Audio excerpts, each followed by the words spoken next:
রাজি আছে, তুমি কি আমাকে বিয়ে করবে? তখন সালমা সামাদকেও ফিরাতে পারে না।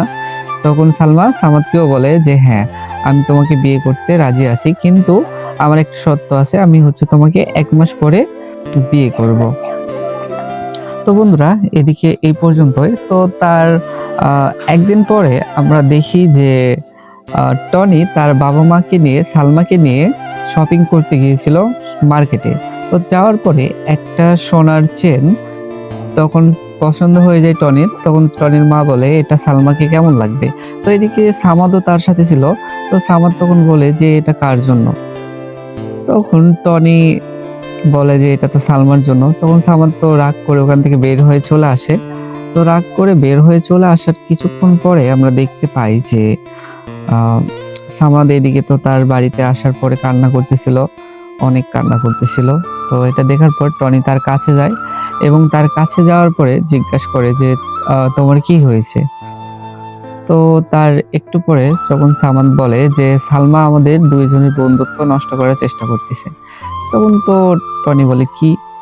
তখন টনি তো একটু অবাক হয়ে যায়। তো অবাক হয়ে যাওয়ার পরে তখন টনি বলে যে কিভাবে? তখন সামাদ বলে যে ওই তোমাকেও, তুমি যেমন হচ্ছে বিয়ের জন্য কেনাকাটা করতেছো, সেরকম আমার বাড়ির লোকেরাও আমার জন্য কেনাকাটা করতেছে। তো এটা বলার পরে তখন তো টনি একটু রেগে যায় এবং সালমাকে একটা থাপ্পড় মেরে দেয়। দেওয়ার পরে তো ওইখান থেকে চলে আসে। তো এদিকে টনির মাও সালমাকে বলে, তোমাকে অনেক ভালো মেয়ে ভেবেছিলাম, কিন্তু তুমি তো ভালো মেয়ে না। তো এটা বলার পর তারা এখান থেকে চলে আসে। তো এদিকে সামাদও সালমার কথা অনেক মনে পড়ে, টনিরও সালমার কথা অনেক মনে পড়ে। তো তার একটু পরে আমরা দেখতে পাই যে সালমা বাড়িতে নাই। তো বাড়ি থেকে কোথায় গেল, এটার জন্য সামাদ আর টনি অনেক খোঁজাখুঁজি করার পরেও পায় না, অনেক খোঁজ করে। তো তারপরে আমরা একটু পরে দেখতে পাই যে টনির ফোনে একটা কল এসেছিল। তো বন্ধুরা, এটি জানার আগে অবশ্যই চ্যানেলটা সাবস্ক্রাইব করে দাও, আর নতুন নতুন পর্ব দেখতে হলে চ্যানেলটা সাবস্ক্রাইব করে পাশে থাকো। আর তোমরা কে কোথায় থেকে ভিডিওটা দেখতেছো অবশ্যই কমেন্টে জানাই দাও। তো তারপরে আমরা দেখতে পাই হসপিটাল থেকে একটা কল আসে। তখন টনি বলে যে সালমার খোঁজ পেয়েছি, এবং তারা হসপিটালে চলে যায়। তো হসপিটালে যাওয়ার পরে আমরা দেখতে পাই যে সালমা, মানে ডাক্তার বলে যে তোমরা আসতে অনেক লেট করে ফেলেছো। তো সালমা আর নেই। তখন সালমাকে বাইর করে নিয়ে আসা হয়।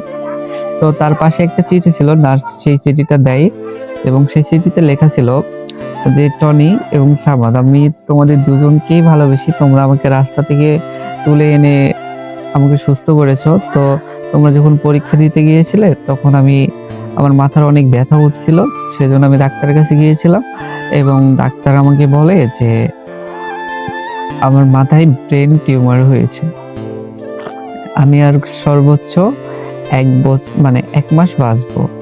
তো এই জন্য তোমরা যখন আমাকে বিয়ের প্রস্তাব দিয়েছিলে, আমি তোমাদের দুজনের কথাই ফেলাতে পারি নাই, এজন্য তোমাদের দুজনকে আমি হ্যাঁ বলেছিলাম। এবং আমি যেহেতু আর 1 মাস বাঁচবো, তো 1 মাস পরে আমি তো এমনিতেই মারা যাইতাম, তখন তো তোমরা জানতে পারতে। কিন্তু তার আগে তোমরা সত্যিটা, তার আগে তোমরা বিষয়টা জানতে পেরেছো দুইজনে। তো এই জন্য তোমরা যখন আমাকে খারাপ বলছিলা, তখন আমার তেমন কষ্ট হয় নাই। কিন্তু